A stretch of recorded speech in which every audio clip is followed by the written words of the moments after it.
Hello and welcome to Tea Time with Torloth. It said it was a strawberry tea, but it turned out a weird color, so I can definitely smell the strawberry and woo, that's hot. This is like 1 in the morning I'm recording this, so no hair products. This is my hair down.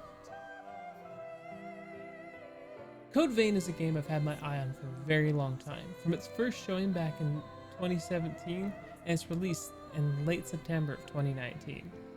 I've been on the fence about it the whole time. I played the demo but had Pokemon Fever really bad in the fall of 2019. Physical Xbox One copies were discounted the most with the not E3 sales, so that's where I'm playing it. But without further ado, let's get on with it. I really enjoy what Code Vein has to offer. The character creator alone is absolutely amazing. The only thing really lacking is outfits. You can get a decent taste of what the creator can do with the demo, and then, if you decide to play the full game, import that. Code Vein is a Souls-like game, but different from most I've played. You get your choice of a partner, and you get to pick and choose skills depending on the blood code. But let me explain. Every person reborn as a Revenant gains a blood code, which grants them abilities, like a class in other games. Your silent main character has no blood code of your own. Without this limitation, you can change your class at will, allowing you to mix and match abilities between classes, after you've mastered them, of course. This lets you pick and choose the powers you want. You can find blood crystals strewn around the world. These will grant you backstory, and more importantly, more skills. In Code Vein, you level your player, and then your stats change depending on your gear and blood code. The story is interesting. Not anything groundbreaking, but interesting. The game opens with a disembodied voice asking for a name and an appearance.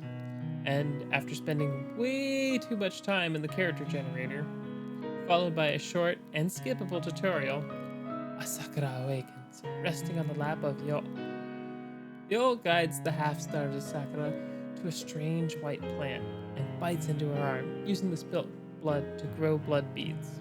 This scene's here to explain why the blood beads are highly valued and what happens to a revenant without sustenance. When revenant slavers come, looking for expendable help, Asakura recovering from her touch with madness, and Yo, unarmed and unable to fight, surrender, ending up in a pit with other enslaved souls. The ladder is lowered, and Asakura is sent into the dark ruins of the crumbling city. The slavers keep Yo with them as an insurance.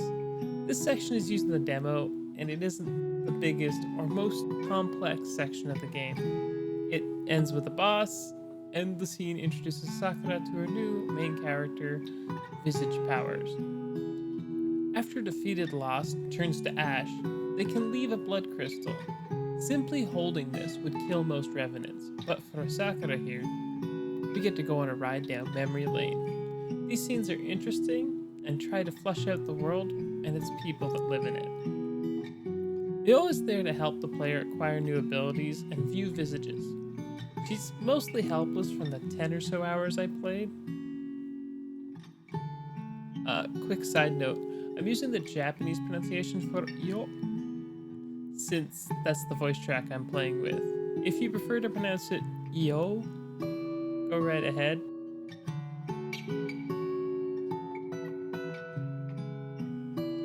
As Souls-like games go, I would put this near the easy side of the scale. Getting to pick a partner to accompany you, and picking and choosing what kind of playstyle you want at any given time really do give you an advantage. This game is more about telling you a story than challenging you with unfair feeling boss encounters and overwhelming odds. Before I go into my final thoughts, I'd like to touch on performance. It's a little interesting with this game. Loading times on the Xbox are long and somewhat constant, especially in story segments or anytime you go into a visage. I first played this at my desk, and on my desk I have a 4K 27-inch monitor. again, Xbox One S, the game looks more rough, and I noticed frame pacing issues a little more. Now, when I switched to the TV in the living room, which is a 50-inch 1080p TV, when showing this off to my family, it looked way better. This could be down to the way the upscaler works in the Xbox One S, since at time of writing, this game isn't receiving a smart delivery patch for Series X. It'll be very interesting to compare my footage when I get my hands on the new console, at some point. Final thoughts. I regret waiting so long on picking up Code Vein. It's great, and kind of overlooked gem in the crowded holiday season of 2019.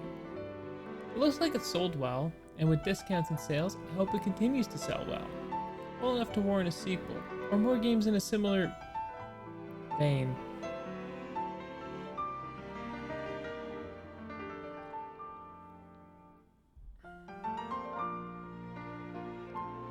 I think Code Vein is a great game in the Souls-like genre, easier than most that I've played, and fun, giving players agency over how they build their characters.